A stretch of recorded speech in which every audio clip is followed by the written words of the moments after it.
Durante 30 años pensé que lo había visto todo. Viajé a Egipto 7 veces.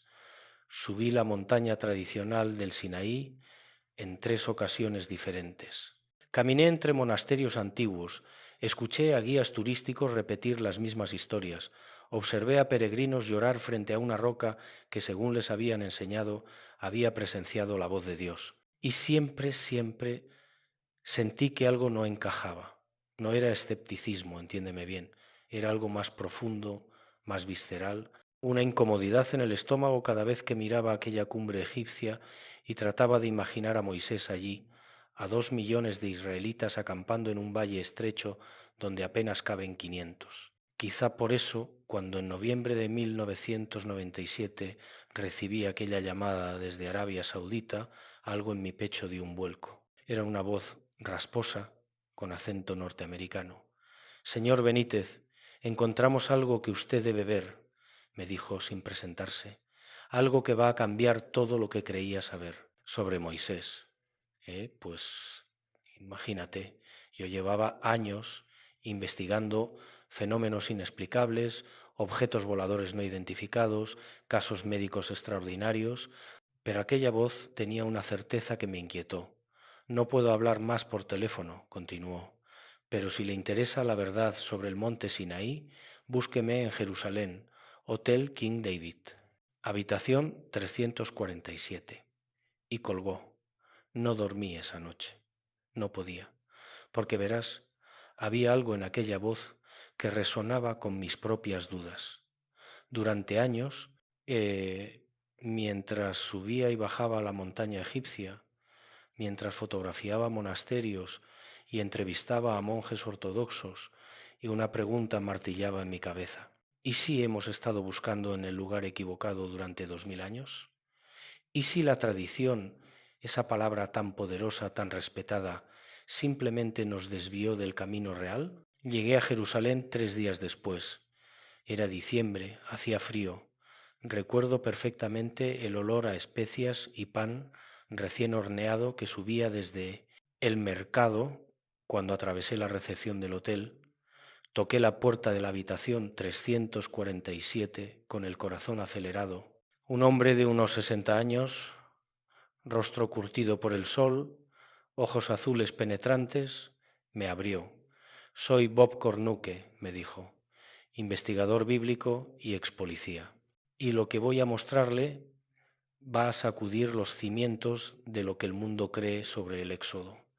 Desplegó sobre la cama mapas, fotografías satelitales, imágenes ampliadas de formaciones rocosas, y entonces, con una calma casi inquietante, me dijo: «El verdadero monte Sinaí no está en Egipto, nunca estuvo allí.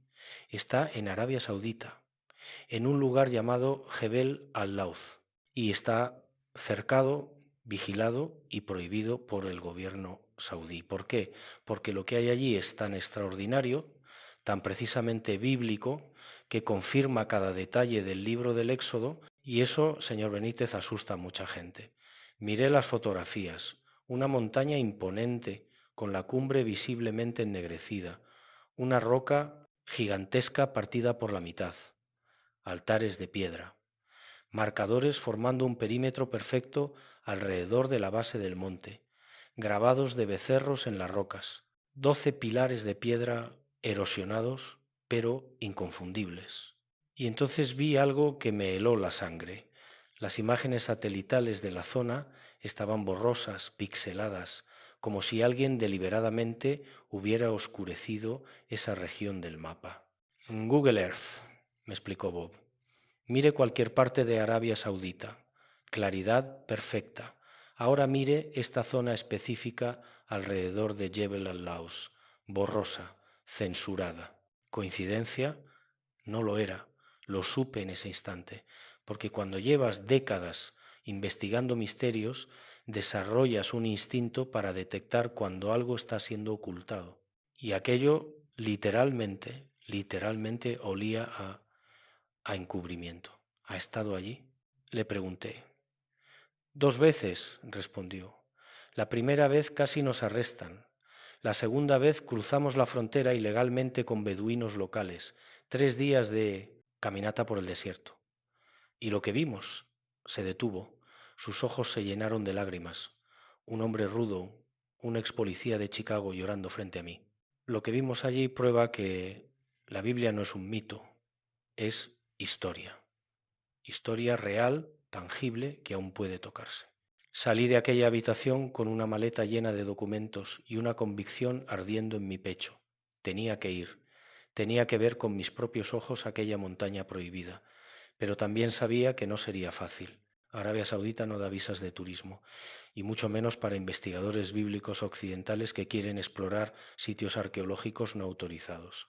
Pasaron 2 años, 2 años de contactos, de llamadas telefónicas a embajadas, de conversaciones susurradas con arqueólogos que habían escuchado rumores.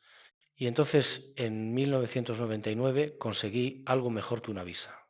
Conseguí las coordenadas exactas y un contacto beduino dispuesto a llevarme cerca, muy cerca, lo suficiente para documentarlo, que allí había. Fue en abril de ese año cuando finalmente pisé el desierto del noroeste de Arabia Saudita. El calor era brutal, más de 40 grados durante el día. El paisaje, desolado y hermoso a la vez. Arena rojiza, rocas negras emergiendo como dientes rotos de la tierra, y en el horizonte, majestuosa e imponente, una montaña que se alzaba sobre todas las demás. Jebel al-Lawz, la montaña de la ley, o como los beduinos la llaman desde hace generaciones, Jabal Musa, la montaña de Moisés. Mi guía, un hombre mayor de piel oscura y ojos brillantes, señaló hacia la cumbre. Allá arriba, me dijo en un inglés quebrado, Moisés habló con Alá. Mis abuelos lo sabían. Los abuelos de mis abuelos lo sabían. Todos lo sabemos. Pero el gobierno no quiere que lo sepan ustedes. Acampamos a 3 kilómetros de distancia. Era demasiado peligroso acercarse más. Había patrullas militares, cámaras de vigilancia, alambradas, una montaña en medio del desierto, literalmente cercada como un secreto de Estado. ¿Por qué? Esa pregunta me perseguía mientras miraba a través de mis binoculares aquella cumbre ennegrecida que parecía haber sido abrazada por el fuego. Y fue entonces, mientras el sol se ponía y la montaña se teñía de rojo sangre, cuando entendí algo fundamental. No estaba allí solo para confirmar una teoría arqueológica. Estaba allí porque si esa montaña era realmente el lugar donde Dios descendió en fuego y humo, si allí fue donde se entregaron los 10 mandamientos, entonces toda nuestra comprensión de la historia, de la fe, del Éxodo mismo, necesitaba ser reescrita. Y alguien muy poderoso, no quería que eso sucediera. Esa noche no pude dormir. Me quedé sentado frente a la fogata, mirando las estrellas, pensando en Moisés, en aquel hombre que había huido de Egipto, que se había refugiado precisamente en esta tierra de Madián, que había conocido a Jetro aquí, que había visto la zarza ardiente aquí, no en Egipto, aquí, en Arabia. La Biblia lo dice claramente en Éxodo capítulo 3. Pero durante siglos, por tradición, por costumbre, por inercia religiosa, habíamos ignorado la geografía obvia. Y ahora, con esa montaña frente a mí, cercada y vigilada, sentí que estaba tocando algo prohibido, algo verdadero, algo que dolía porque destruía la comodidad de la certeza heredada. Al amanecer mi guía me llevó lo más cerca que se atrevió. A poco más de 1 kilómetro pudimos ver las primeras evidencias, piedras dispuestas en círculos amplios formando un perímetro antiguo. Los límites, susurró mi guía. Nadie podía tocar la montaña. Moisés lo ordenó. Y las piedras aún están aquí. Miré aquellas rocas y sentí un escalofrío recorrer mi espalda. Porque si esas eran realmente las barreras que Dios ordenó construir, si esa montaña había sido realmente declarada santa, intocable, entonces estaba frente a uno de los sitios más sagrados de la historia humana y estaba cercado, oculto, borrado de los mapas turísticos. ¿Por qué? Hay momentos en la vida de un investigador en los que la realidad supera cualquier expectativa. Momentos en los que te quedas sin palabras, literalmente sin palabras, porque lo que tienes frente a ti desafía toda lógica. Eso me ocurrió cuando 3 kilómetros al este de Jebel al-Laus vi la roca partida. Era julio de 2001. Había regresado a Arabia con un equipo más pequeño, más discreto. Esta vez logramos evitar las patrullas y adentrarnos en el área prohibida durante casi 6 horas. Y allí, emergiendo del desierto como un monumento a lo imposible, se alzaba una roca de granito de más de 18 metros de altura, partida perfectamente por la mitad, como si una espada divina la hubiera cortado de arriba abajo. Me acerqué con las manos temblorosas, toqué la superficie, estaba fría a pesar del calor del desierto. La grieta era limpia, precisa, sin señales de erosión natural, y entonces vi lo que Bob Cornuke me había descrito años atrás. En la base de la roca, canales profundos tallados en la piedra, canales de agua. En medio de uno de los desiertos más áridos del planeta, donde apenas llueve una vez al año, había evidencia de un flujo masivo de agua antigua. Éxodo 17, la historia de Horeb, el pueblo sediento, Moisés golpeando la roca, agua brotando para 2 millones de personas.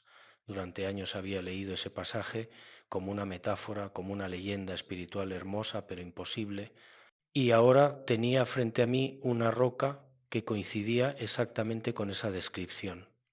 Una roca partida, canales de agua, en el desierto de Madián, exactamente donde la Biblia dice que ocurrió. ¿Qué probabilidad hay? Me preguntaba en voz alta. ¿Qué probabilidad hay de que esto sea casualidad? Mi compañero de expedición, un geólogo llamado Ricardo, examinaba las formaciones. Esto no es erosión natural, me dijo finalmente. Las rocas no se parten así. Y estos canales fueron tallados por agua, mucha agua, durante un periodo prolongado, pero aquí no hay fuentes de agua, Claude. Aquí no llueve lo suficiente para crear algo así. Permanecimos allí casi 1 hora fotografiando, midiendo, tratando de comprender. Y fue entonces cuando Ricardo señaló hacia el oeste. Mira eso. A unos 2 kilómetros de distancia, al pie de la montaña principal, había una estructura circular de piedras grandes, un altar. Nos acercamos con cautela, conscientes de que cada minuto en esa zona era un riesgo. El altar era primitivo pero deliberado. Piedras planas apiladas formando un círculo de aproximadamente 5 metros de diámetro. Y grabadas en las rocas circundantes imágenes que me helaron la sangre, becerros, toros, grabados antiguos erosionados por milenios, pero inconfundibles. Becerros con cuernos, en posición de adoración. Éxodo 32, el becerro de oro. Mientras Moisés estaba en la cima del monte recibiendo las tablas de la ley, el pueblo, impaciente y temeroso, fundió sus joyas y creó un ídolo, un becerro de oro. Y aquí, al pie de esta montaña, había grabados de becerros, no arte aleatorio, no decoración tribal. Becerros, el símbolo exacto de la rebelión israelita. Esto es demasiado específico, susurré, demasiado preciso para ser coincidencia. Ricardo asintió. Y mira esto. Me mostró otras rocas cercanas. Había más grabados, símbolos que parecían hebreos antiguos, formas que sugerían escritura primitiva. Y entonces encontramos algo que nos dejó sin aliento. 12 pilares de piedra, erosionados, medio enterrados, pero claramente colocados con intención. 12 pilares verticales formando una línea. Éxodo 24:4. Moisés escribió todas las palabras del Señor y levantándose de mañana edificó un altar al pie del monte y 12 columnas según las 12 tribus de Israel. 12 columnas, aquí estaban, aquí no en Egipto, no en la península del Sinaí, sino en Arabia, exactamente donde la geografía bíblica coloca a Moisés cuando huyó de Egipto. Pero lo más inquietante No era solo encontrar estas evidencias. Lo más inquietante era darse cuenta de que alguien no quería que el mundo las conociera. Porque a los pocos minutos de fotografiar los pilares, escuchamos el rugido de motores, jeeps militares acercándose desde el norte. Tuvimos que correr, literalmente, correr por el desierto, escondernos entre formaciones rocosas, esperar horas bajo el sol abrasador hasta que las patrullas se alejaron. ¿Por qué tanto esfuerzo en proteger una montaña? ¿Por qué censurar imágenes satelitales? ¿Por qué arrestar a investigadores que solo quieren documentar historia antigua? La respuesta, creo, es dolorosa pero simple, porque si esta montaña es realmente el monte Sinaí, entonces miles de millones de dólares en turismo religioso en Egipto se evaporan. Siglos de tradición cristiana y judía quedan cuestionados. Instituciones académicas tendrían que admitir que se equivocaron durante generaciones.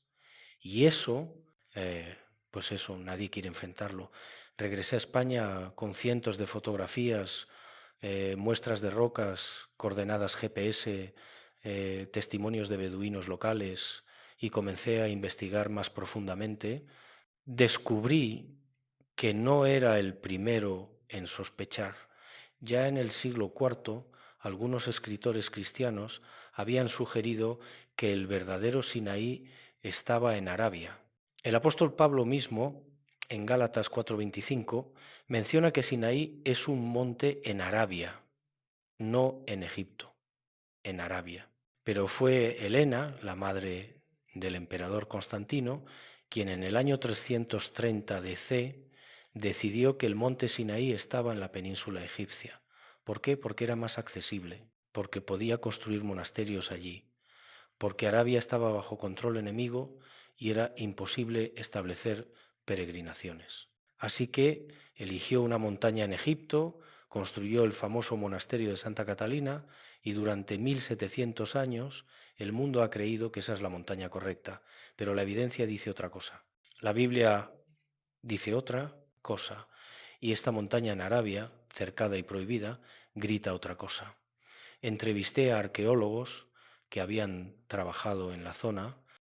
Uno de ellos, un profesor israelí que pidió permanecer anónimo, me confesó: todos sabemos que hay algo extraordinario en Jebel al-Laus, pero nadie quiere tocarlo. Es políticamente radioactivo. Imagínate las implicaciones si demostramos que el Sinaí está en Arabia. Israel perdería parte de su narrativa nacional, Egipto perdería ingresos masivos, las iglesias tendrían que reescribir himnos, tradiciones, rutas de peregrinación. Es más fácil ignorarlo, pero ignorar la verdad no la hace desaparecer, solo la hace más dolorosa cuando finalmente emerge. Volví a las fotografías satelitales, amplié la imagen de la cumbre de Jebel al-Laus y vi algo que otros investigadores también habían notado. La cima estaba visiblemente ennegrecida, no por erosión, no por minerales naturales, sino como si hubiera sido expuesta a un calor intenso y feria prolongado, como si hubiera sido quemada. Éxodo 19:18. Todo el monte Sinaí humeaba, porque Jehová había descendido sobre él en fuego, y el humo subía como el humo de un horno, y todo el monte se estremeció en gran manera. Fuego. La Biblia dice que Dios descendió en fuego, y esta montaña tiene la cumbre quemada. Los geólogos no encuentran explicación volcánica, no hay evidencia de rayos repetidos, solo una cumbre ennegrecida, única en toda la región, marcada como si el cielo mismo la hubiera abrazado con llamas. ¿Coincidencia? Quizá, pero cuando sumas la roca partida, los canales de agua, el altar, los becerros grabados, los 12 pilares, los límites de piedra, la ubicación en Madián y ahora una cumbre quemada, las coincidencias se vuelven estadísticamente imposibles. Hay silencios que hablan más fuerte que cualquier confesión, silencios institucionales, silencios gubernamentales. El tipo de silencio que encuentras cuando tocas algo que alguien no quiere que toques. Y eso fue exactamente lo que encontré cuando intenté obtener declaraciones oficiales sobre Jebel al-Lawz. Contacté a la Embajada de Arabia Saudita en Madrid, solicité información sobre sitios arqueológicos en la región noroeste del país, silencio. Escribí al Ministerio de Turismo saudí, silencio. Intenté a través de contactos académicos conseguir una visa de investigación para explorar la zona legalmente negada sin explicación, pero lo más revelador fue cuando contacté a un reconocido arqueólogo egipcio, el doctor Ahmed Mansour, especialista en el período del Éxodo. Le mostré las fotografías, estudió las coordenadas, examinó las evidencias y después de 2 horas de silencio me miró con ojos cansados y me dijo: «Lo que me muestra es fascinante, pero usted comprenderá que yo no puedo apoyar públicamente esta investigación. Mi carrera dependería de ello. Todo el sistema turístico de mi país dependería de ello». Lo entendí, no lo juzgué, porque vi en sus ojos algo que yo mismo había sentido: el conflicto entre la verdad y la conveniencia, entre lo que sabemos y lo que podemos admitir públicamente. Pero hubo otros que sí hablaron, beduinos de la región que durante generaciones han conocido esa montaña como sagrada. Uno de ellos, un anciano de casi 80 años llamado Salim, me contó historias que su abuelo le había transmitido. «Esa montaña es especial», me dijo en árabe, traducido por mi intérprete. «Nadie sube a la cumbre, no porque el gobierno lo prohíba, porque nuestros antepasados nos enseñaron que es tierra santa, que allí Musa, Moisés, habló con Alá y que las piedras aún recuerdan el fuego». Le pregunté si sabía por qué la cumbre era negra. Se encogió de hombros. «El fuego de Dios no se apaga fácilmente», me dijo con una sonrisa sin dientes. «Deja marcas, marcas que duran para siempre». Contraté a un geólogo forense, el doctor Miguel Herranz, especialista en análisis de rocas, datación. Le envié muestras que habíamos extraído clandestinamente de la zona. Sus resultados fueron desconcertantes. Las rocas de la cumbre muestran exposición a temperaturas extremadamente altas. Me explicó por teléfono. Estamos hablando de más de 1200 grados Celsius, pero no hay evidencia de actividad volcánica en esa región. No hay sulfuros volcánicos, no hay tefra, no hay estratos de lava. Es como si algo hubiera calentado intensamente solo la superficie, sin penetrar profundamente en la estructura geológica. ¿Qué podría causar eso?, pregunté. Hubo una pausa larga, honestamente, no lo sé. No conozco ningún fenómeno natural que produzca ese patrón específico. Es anómalo, anómalo. Esa palabra perseguía toda esta investigación, porque cada evidencia que encontrábamos era anómala, fuera de lo ordinario, inexplicable por medios convencionales. Pero lo que más me inquietaba era el encubrimiento, porque no era solo Arabia Saudita la que bloqueaba el acceso, también había resistencia desde círculos académicos occidentales. Cuando intenté publicar un artículo preliminar en una revista de arqueología bíblica, recibí una carta del editor que decía textualmente: «Aunque su investigación es intrigante, creemos que las implicaciones son demasiado controvertidas para nuestra publicación en este momento». Demasiado controvertidas, no falsas, no infundadas, controvertidas. Eso me dijo todo lo que necesitaba saber. La verdad no se suprime porque sea falsa, se suprime porque es inconveniente. Decidí entonces ir más allá. Contraté imágenes satelitales de alta resolución de empresas privadas, imágenes que no estuvieran censuradas, como las de Google Earth. Y lo que encontré fue revelador. La zona alrededor de Jebel al-Lawz mostraba claramente estructuras antiguas, fundaciones de lo que parecían ser campamentos masivos, áreas de corral para animales, restos de pozos antiguos.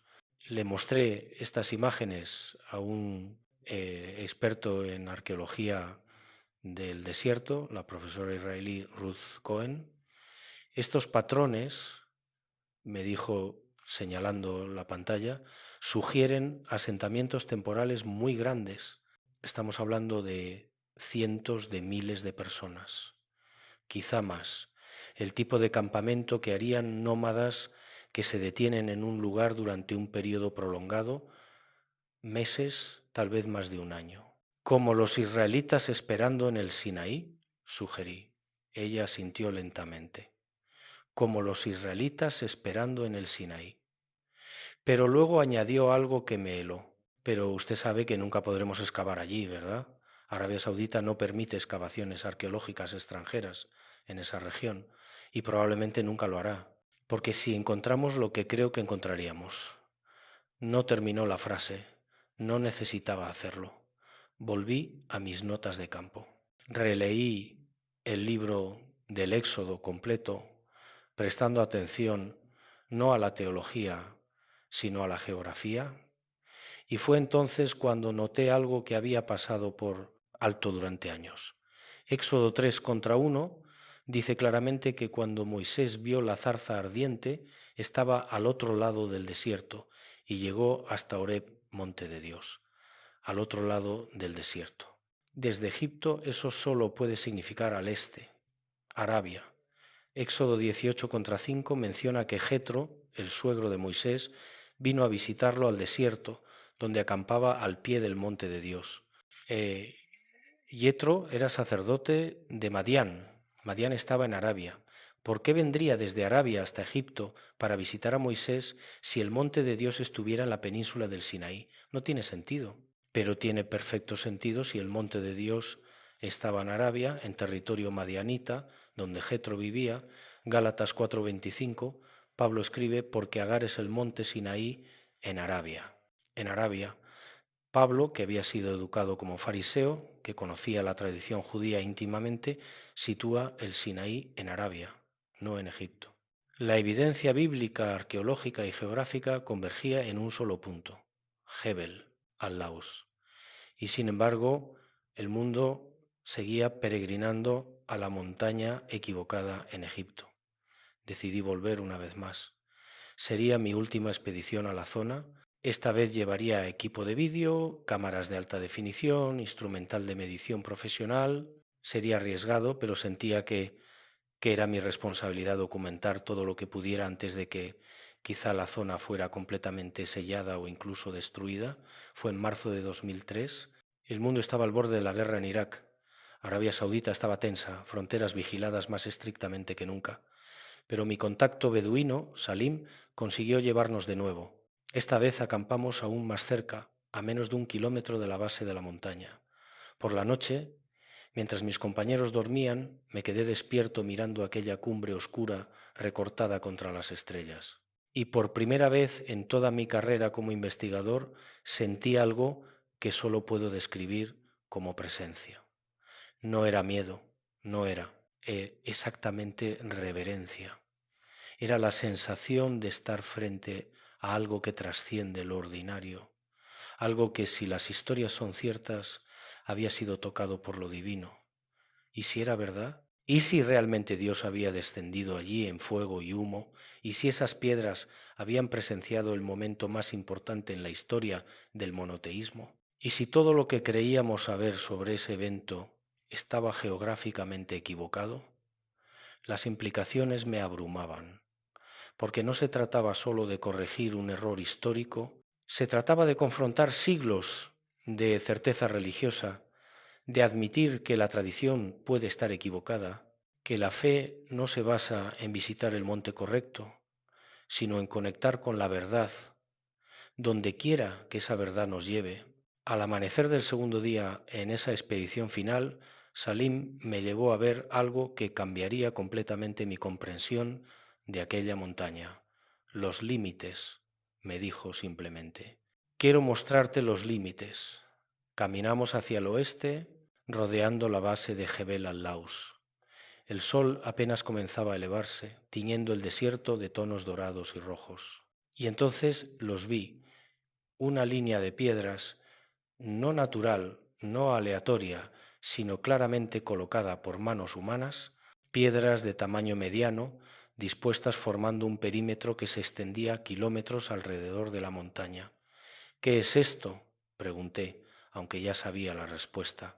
La había leído en Éxodo 19, 12, 13 cientos de veces. «Los límites que nadie puede cruzar», respondió Salim. «Mis antepasados decían que Musa ordenó poner estas piedras. Cualquiera que tocara la montaña moría. Era ley de Dios. Me arrodillé junto a una de las piedras. Estaba erosionada, desgastada por milenios de viento y arena, pero su posición era deliberada. Formaba parte de una línea continua, un perímetro, una barrera». Éxodo 19, 12, 13 es explícito.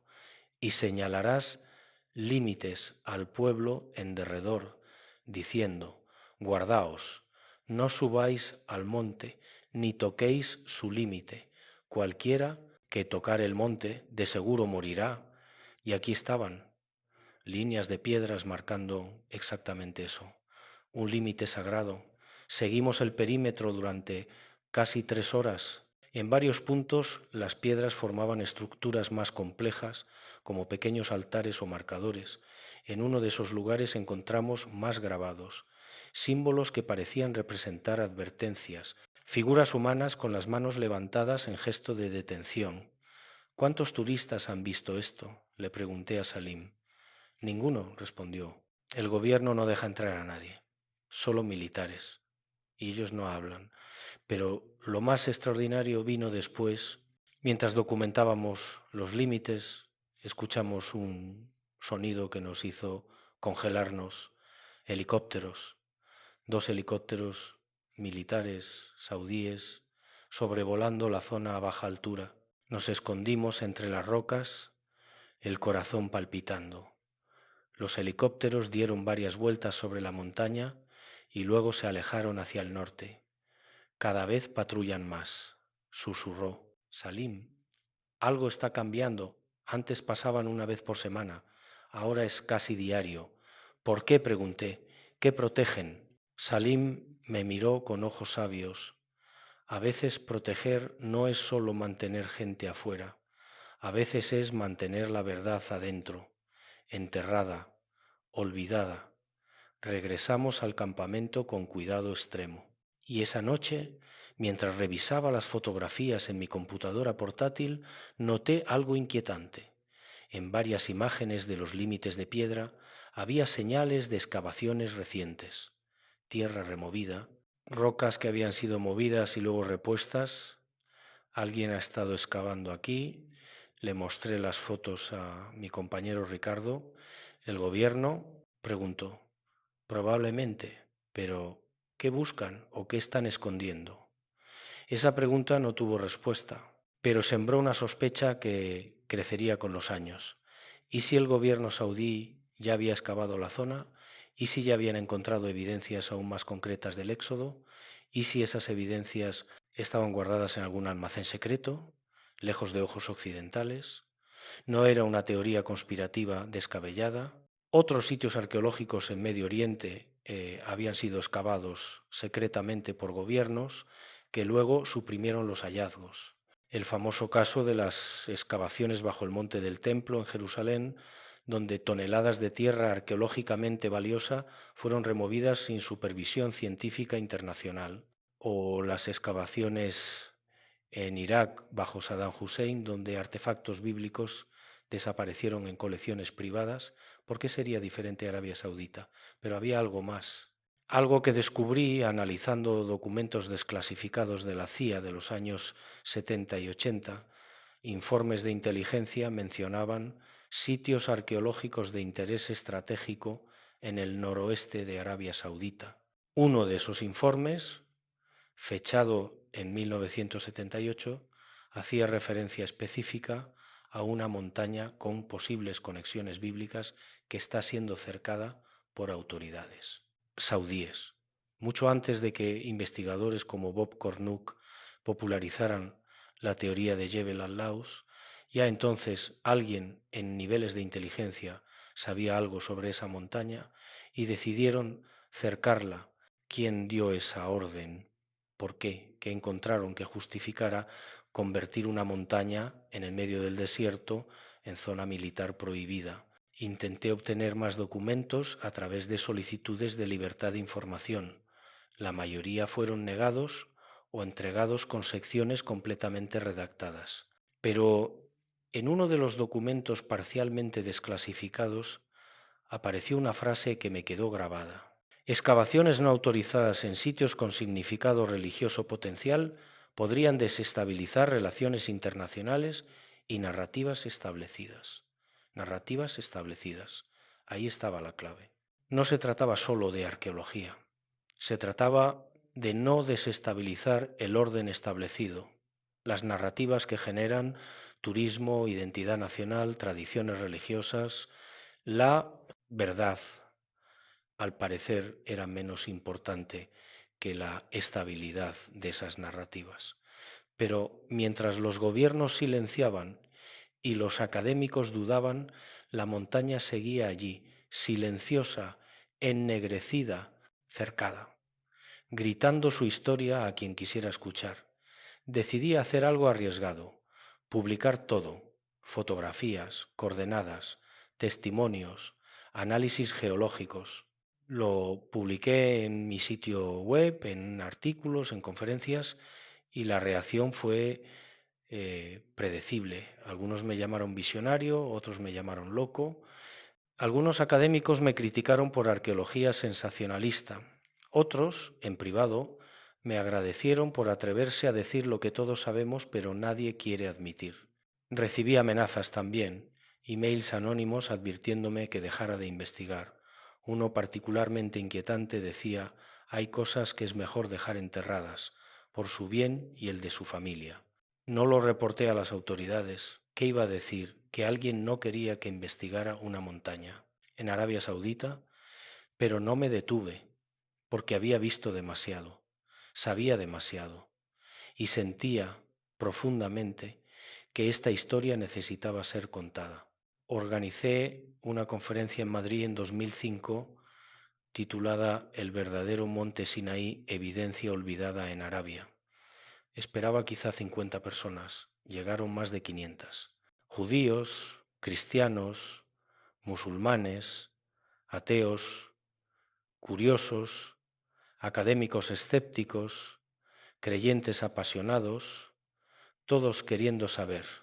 Mostré las fotografías, expliqué la geografía bíblica, presenté los análisis geológicos y al final planteé la pregunta que todos evitaban: si todo esto es cierto, ¿por qué seguimos peregrinando a la montaña equivocada? Un rabino en la audiencia levantó la mano: porque la tradición, dijo con voz tranquila, es más fuerte que la verdad. La tradición da identidad, la verdad. La verdad a veces la destruye. Tenía razón. Y ahí residía el problema fundamental. No era falta de evidencia, era exceso de tradición, siglos de inercia religiosa, económica y cultural que hacían casi imposible cambiar el curso de la creencia establecida. Pero la verdad, como agua buscando grietas en la roca, siempre encuentra su camino. Y esta verdad enterrada bajo arena y cercas militares estaba comenzando a emerger lentamente, dolorosamente, pero inevitablemente. Hay un versículo que me ha perseguido durante toda esta investigación, Lucas 8:17. Porque nada hay oculto que no haya de ser manifestado, ni escondido que no haya de ser conocido y de salir a luz. Y mientras más profundizaba en la historia de Jebel al-Laus, más sentía que ese versículo no era solo una promesa espiritual, sino una realidad histórica que estábamos presenciando. Fue en 2008 cuando conocí al profesor David Roll, egiptólogo británico, conocido por cuestionar cronologías establecidas. Habíamos estado en contacto por email durante años, pero finalmente nos encontramos en una conferencia en Londres. Durante una cena privada le mostré todas mis evidencias sobre Jebel al-Laus, estudió las fotografías en silencio durante casi media hora, luego levantó la vista y me dijo algo que nunca olvidaré. ¿Sabes cuál es el verdadero problema con tu investigación, Juan? No es que carezcas de evidencia, es que tienes demasiada, y eso asusta a la gente. ¿Demasiada evidencia asusta?, pregunté confundido. Por supuesto, respondió, porque cuando la evidencia es débil, puedes descartarla fácilmente, pero cuando es abrumadora, tienes que confrontarla. Y confrontarla significa cambiar, reescribir libros, redirigir peregrinaciones, admitir que estuvimos equivocados durante siglos. Eso no solo asusta, eso aterroriza. Tenía razón.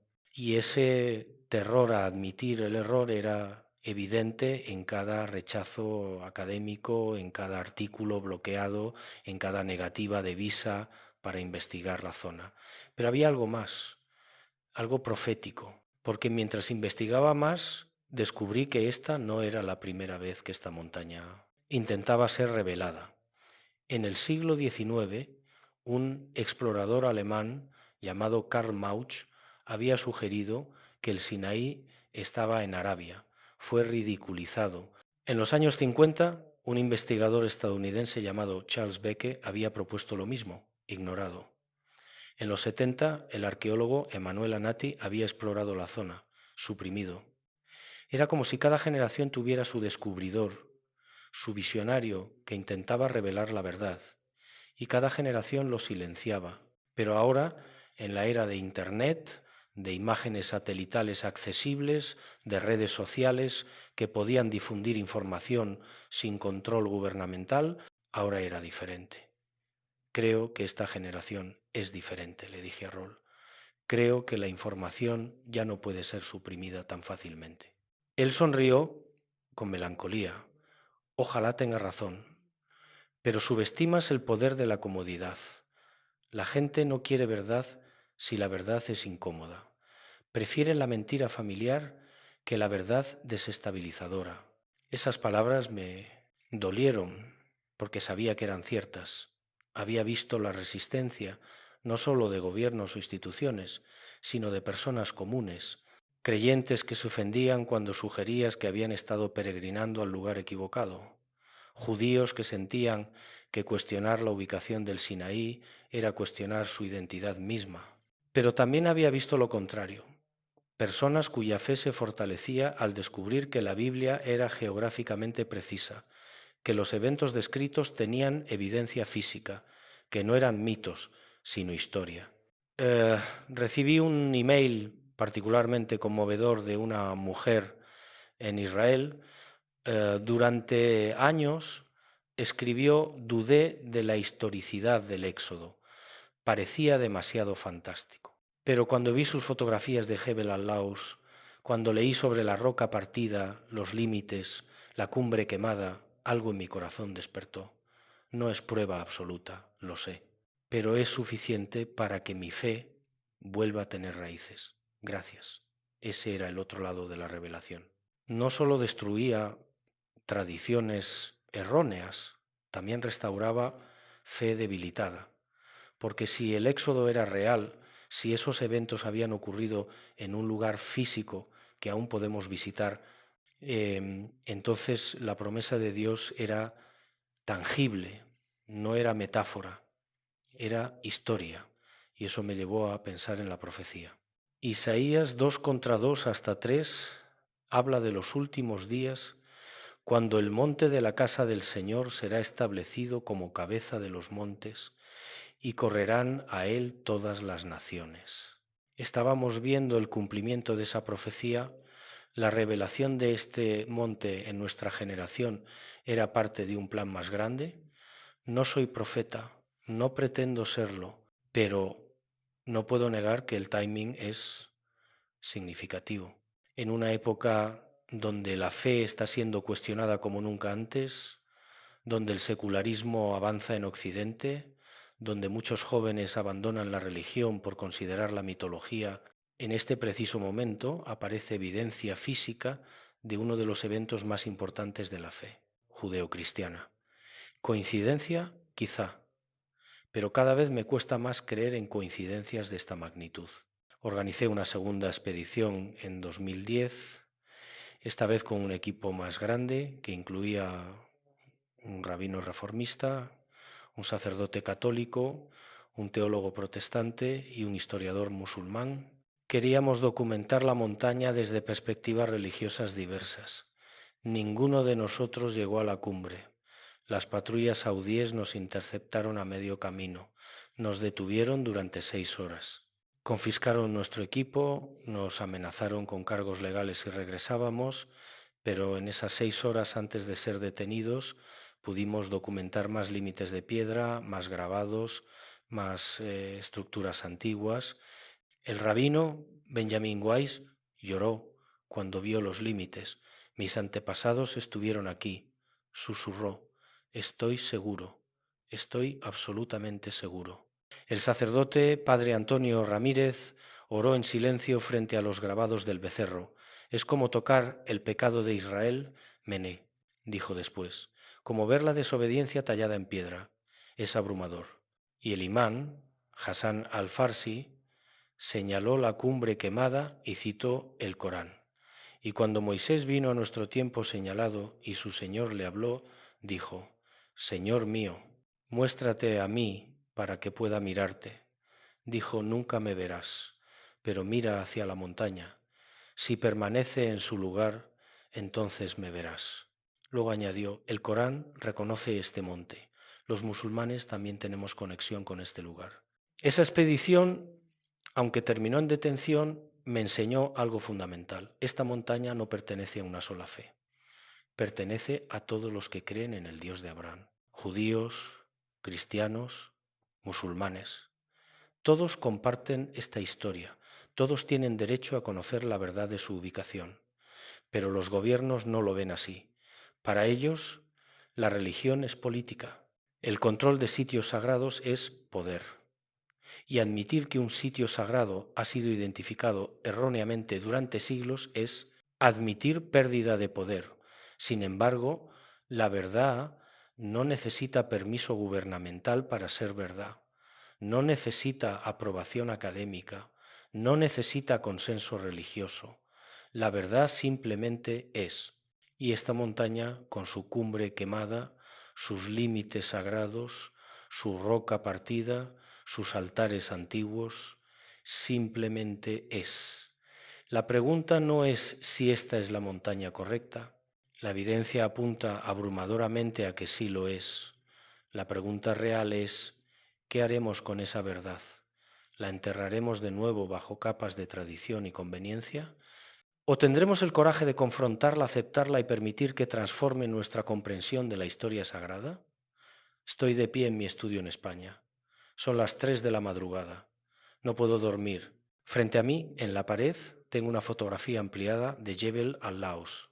La cumbre ennegrecida se recorta contra un cielo de un azul imposible. Y cada vez que la miro, siento lo mismo que sentí aquella primera noche en el desierto, que esa montaña está esperando ser reconocida, esperando que el mundo finalmente acepte lo que ella ha sabido durante 3000 años.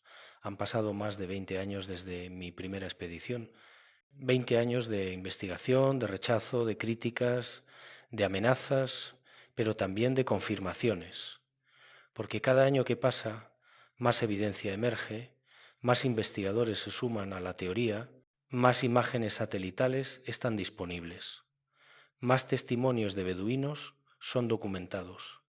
En 2015, un grupo de arqueólogos israelíes publicó discretamente un estudio sobre patrones de migración en el Éxodo.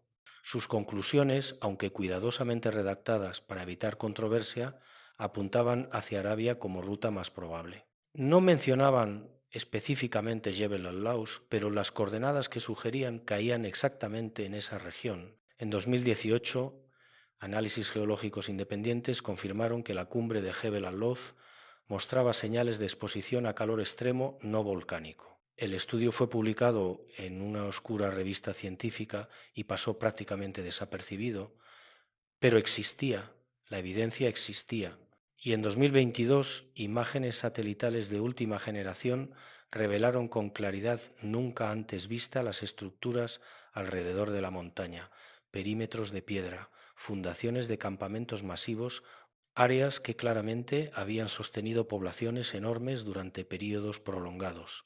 La evidencia se acumula, lenta pero inexorablemente, como agua erosionando roca. La verdad encuentra su camino. Pero mientras esto ocurre, la montaña permanece cercada, prohibida. Las patrullas continúan, las visas son negadas. Y el mundo sigue peregrinando a la península del Sinaí, en Egipto, subiendo una montaña que probablemente nunca vio a Moisés. ¿Por qué importa? Esa es la pregunta que me hacen constantemente. ¿Por qué importa si la montaña está en Egipto o en Arabia? ¿Cambia algo realmente? Y mi respuesta es siempre la misma. Sí, importa, porque la verdad importa. Importa porque si la Biblia es geográficamente precisa en esto, ¿en qué más es precisa? Importa porque generaciones de personas han basado su fe en tradiciones que pueden ser erróneas. Importa porque la evidencia física de eventos bíblicos fortalece la fe de quienes dudan. Pero más que eso, importa porque revela algo profundo sobre cómo construimos narrativas, sobre cómo las instituciones, ya sean religiosas, académicas o gubernamentales, prefieren la continuidad cómoda que la verdad disruptiva. Y eso, pues eso dice mucho sobre nosotros como civilización. He envejecido en esta investigación. Mi cabello es más gris. Mis rodillas ya no soportan largas caminatas por el desierto. Probablemente no volveré a Jebel al-Lous, pero no necesito volver, porque ya sé lo que hay allí. Lo he visto, lo he documentado y he pasado la antorcha a investigadores más jóvenes que continuarán donde yo me detenga. Uno de ellos, un joven arqueólogo llamado David, me visitó hace unos meses, trajo consigo drones de última generación capaces de sobrevolar la zona sin ser detectados. Me mostró imágenes aéreas de los límites de piedra que son aún más claras que cualquier cosa que yo logré documentar. Me mostró análisis térmicos de la cumbre que confirman patrones de calor anómalos. ¿Qué piensas hacer con esto? Le pregunté.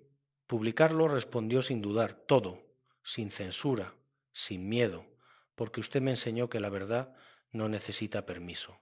Sonreí, porque esa es la esperanza, que cada generación sea un poco más valiente que la anterior, un poco más dispuesta a confrontar verdades incómodas. Pero también le advertí, te van a atacar. Académicos respetados te llamarán sensacionalista. Instituciones religiosas te acusarán de revisionismo. Gobiernos pueden hacer tu vida difícil. Lo sé, respondió. Pero también sé que tengo algo que usted no tuvo. Internet, redes sociales, plataformas que no pueden ser censuradas fácilmente. La verdad se difunde más rápido ahora, tiene razón. Esta generación tiene herramientas que yo no tuve. Y quizá, solo quizá, esta sea finalmente la generación que lleve esta verdad a la conciencia mundial. Pero hay algo más que he aprendido en estos 20 años, algo más profundo que la arqueología o la geografía. He aprendido que esta búsqueda nunca fue solo sobre encontrar una montaña, fue sobre encontrarme a mí mismo, sobre confrontar mis propias certezas heredadas, sobre aprender que la fe verdadera no teme a la verdad, la abraza. Cuando era joven creía que la fe requería certeza absoluta, que dudar era pecado, que cuestionar era falta de fe. Pero esta montaña me enseñó lo contrario. Me enseñó que la fe madura, cuestiona, investiga, busca, porque la verdad y Dios no son enemigos, son lo mismo. Y si Dios realmente descendió en fuego sobre Jebel al-Laus hace 3000 años, entonces esa montaña no es solo un sitio arqueológico, es un testimonio, un testigo silencioso de que lo divino tocó lo terrenal, de que el cielo habló a la tierra, de que las promesas de Dios no son mitos, son historia. Miro nuevamente la fotografía en mi pared, la cumbre ennegrecida, los límites de piedra apenas visibles en la distancia, y siento lo mismo que sentí la primera vez, asombro, reverencia y una certeza profunda de que esta montaña tiene algo que decir a nuestra generación. Quizá su mensaje es simple: la verdad espera, siempre espera, enterrada bajo arena, cercada por gobiernos, olvidada por tradiciones, pero espera, porque la verdad es paciente y eventualmente siempre emerge. No sé cuánto tiempo más tomará. No sé si veré en vida el día en que Jebel al-Lawz sea reconocido mundialmente como el verdadero monte Sinaí. No sé si las instituciones religiosas alguna vez tendrán el coraje de admitir el error de siglos. Pero sé esto: esa montaña seguirá allí, ennegrecida, cercada, silenciosa, esperando, como ha esperado durante 3 milenios, esperando a que finalmente escuchemos lo que las piedras gritan, lo que la geografía confirma, lo que la evidencia proclama, y cuando esa verdad finalmente sea aceptada, cuando los peregrinos finalmente caminen hacia la montaña correcta, cuando los libros de historia sean reescritos y las tradiciones corregidas, en ese momento creo que algo profundo cambiará en nosotros. No solo nuestra comprensión del pasado, sino nuestra relación con la verdad misma, porque habremos aprendido que la comodidad de la tradición no vale más que la incomodidad de la verdad, que las instituciones pueden estar equivocadas durante siglos, que la evidencia importa más que el consenso, y que Dios, si realmente existe, no necesita que protejamos narrativas erróneas, solo necesita que busquemos honestamente la verdad. Esa montaña en Arabia, cercada y olvidada, puede enseñarnos todo eso, si tenemos el coraje de escuchar. Y yo, un viejo investigador con rodillas cansadas y cabello gris, seguiré contando su historia, porque alguien tiene que hacerlo. Alguien tiene que ser la voz de esa montaña silenciosa que grita verdades que el mundo aún no quiere oír, pero las oirá, eventualmente las oirá, porque como dijo Jesús hace 2000 años, nada hay oculto que no haya de ser manifestado, ni siquiera una montaña en el desierto.